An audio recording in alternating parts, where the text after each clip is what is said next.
আসসালামাইকুম বন্ধুরা, সব কেমন আছো? আশা করি ভালো আছো। আল্লাহর রহমতে ভালো থেকো, আমরাও ভালো আছি। তো আমি আরেকটা ভিডিও নিয়ে এলাম। এটা ঘর মালিকদের পক্ষ থেকে মানে দেখানোর জন্য আমি ভিডিওটা বানাচ্ছি।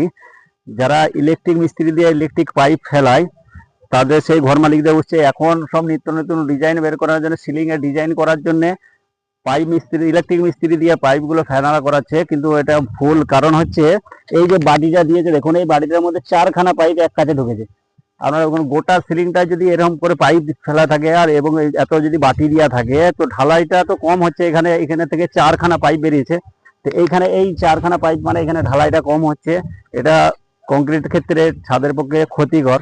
তো ঘর মালিকদের সবসময় বলবো একটা জিনিস, সবসময় ডিমের ভিতরে এবং ওয়াল কেটে পাইপ লাইনটা করানোর চেষ্টা করবে।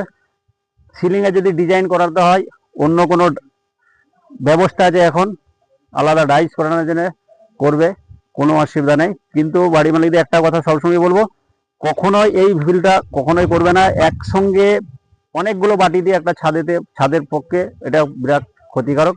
তো সবসময় ঘর মালিকরা একটা জিনিস চেষ্টা করবেন, যতটা সম্ভব পাইপ কম দেওয়া যায় ছাদেতে চেষ্টা করবেন। এক গাড়া পাইপ এক কাজে দিয়ে দেওয়ার পরে সেইখানে কংক্রিটটা কম হয়।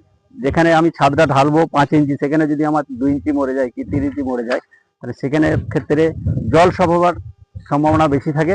সেই জন্য ঘর মালিক দিয়ে বলবো সব সময় চেষ্টা করবে যেন পাইপ দেয়ালের মধ্যে, ওয়ালের মধ্যে বেশি থাকে। এটা একটু খেয়াল রাখবে। কেটে দাও।